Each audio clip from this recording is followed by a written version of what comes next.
guys, welcome back to my channel. I'm Divya and today I am teaching you the chapter belongs to political science and from 12th standard, challenging of the nation of building. This is very important chapter and I'm going to start this. What about this? In this chapter इसमें क्या है कि challenging for the new nation क्यों है इसका नाम? क्योंकि क्या है कि न्यू नेशन तो इंडिया तो वही है, लेकिन जब हमारे देश को फ्रीडम मिली थी ब्रिटिशर्स से तो क्या था 14 और 15 14 एंड 15 की नाइट को मिडनाइट में हमारा देश आज़ाद हुआ था 1947 में। तो उस टाइम हमारे देश के प्रधानमंत्री कौन थे मुझे कमेंट बॉक्स में बताइए। जो जवाहरलाल नेहरू जी थे वो हमारे देश के प्रधानमंत्री थे और उन्होंने क्या था एक मीटिंग हायर की थी रात को, उसका नाम क्या था वो फेमस थी। It will be come in MCQs definitely this trials for the destiny speech ties with the destiny speech. This is a third line in this chapter, so you can check there. And why I am saying you that if you are doing mistake in this spelling, so you can correct this. So इसमें क्या है, ये जो speech है ये MCQs question में जो नाम है इसका वो आ सकता है, आप इसको नोट डाउन कर लीजिए and this is important. And further उसमें क्या हुआ था कि जब क्या होता है इस चैप्टर में कि जब हमारे देश को आज़ादी मिली थी, फ्रीडम हुए थे, तो उस टाइम सब बहुत खुश थे, बहुत ज़्यादा सेलिब्रेशन चल रहा था। लेकिन क्या होता है जस्ट उसके बाद क्या होता है, हमारे देश को पार्टीशन का फेस करना पड़ता है, क्योंकि जब इंडिया पाकिस्तान का पार्टीशन हुआ था तो बहुत ज़्यादा लॉसेस हुए थे। क्या हुआ था, बहुत ज़्यादा वायलेंस हुआ था, बहुत ज़्यादा बच्चे अनाथ हो गए थे, बहुत सारी लड़कियों को मार दिया गया था। आप लोग ने ये जो है बहुत सारा आपने इसके ऊपर मूवीज़ भी देखे होंगे, मूवीज़ भी बने थे इसके ऊपर, पार्टीशन के ऊपर। तो बहुत ज़्यादा लॉस हुआ था, ऑलरेडी हमारा जो देश था वो लॉस में था, क्योंकि ब्रिटिशर ने बहुत ज़्यादा हमारा जो है लॉस किया। और उसके बाद पार्टीशन हुआ तो बहुत सारे लोग मर गए, इंजर्ड हो गए, अपने घर से, अपनी फैमिली से सब अलग हो गए और बहुत ज़्यादा वायलेंस हुआ। तो इसमें क्या हुआ, तो फिर क्या था, जब हमारा देश था वो डेमोक्रेटिक होना चाहता था।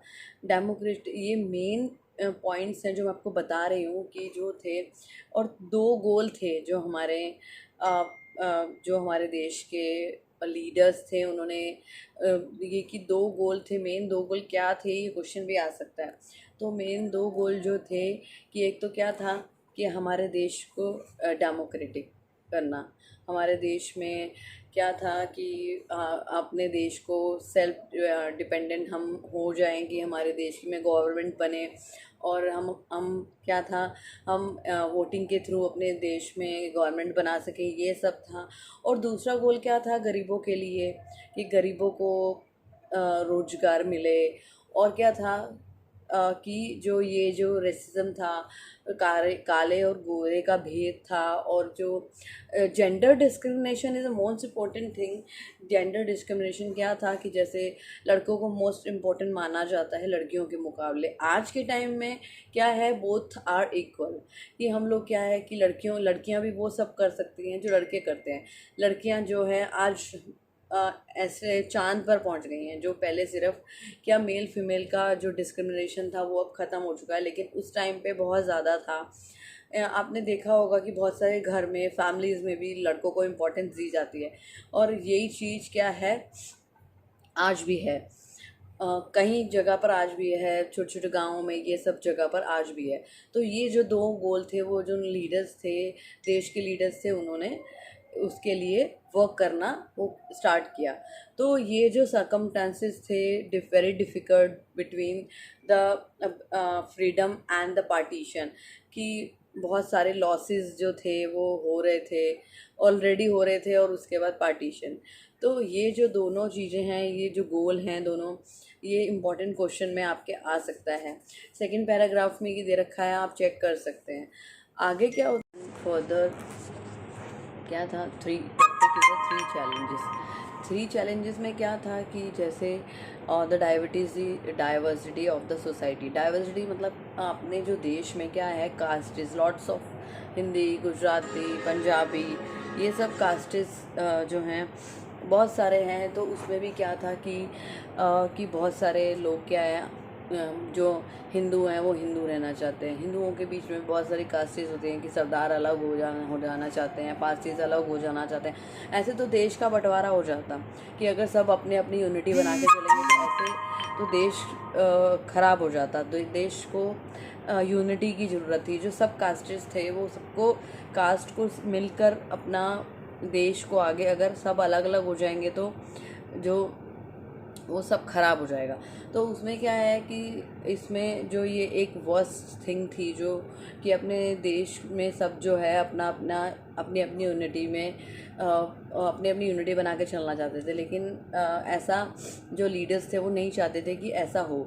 तो उसको लेकर क्या था कि इसमें यूनिटी क्रिएट करना, इसमें कि सब जो है एक यूनाइटेड नेशन बना के, यूनाइटेड इंडिया बना के चलना था उनको।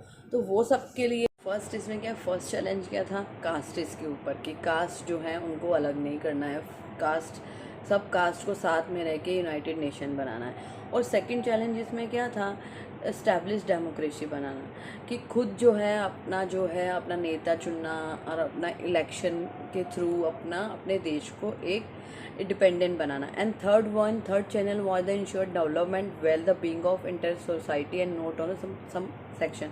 मतलब हमारे देश की इकोनॉमिक थी जो वो बहुत ज़्यादा ख़राब हो चुकी थी ब्रिटिशर के अंडर। तो उसके बाद पार्टीशन हुआ, पार्टीशन में और ज़्यादा लॉसेस हुए। तो जो अपनी इकोनॉमी को, अपने देश का जो लॉस हुआ था उसको पूरा करना, और अब सोसाइटी में रहकर सबको साथ में रहकर ये सब जो था वो सब ठीक करना था। तो वो चीज़ लेकर इसमें जो फर्स्ट चैलेंज था, सेकंड चैलेंज था मैं आपको बता चुकी, थर्ड चैलेंज था कि इकोनॉमिक डेवलपमेंट करना। ये सब मैं आपको बता चुकी हूँ। तो आगे चलते हैं इसके बाद।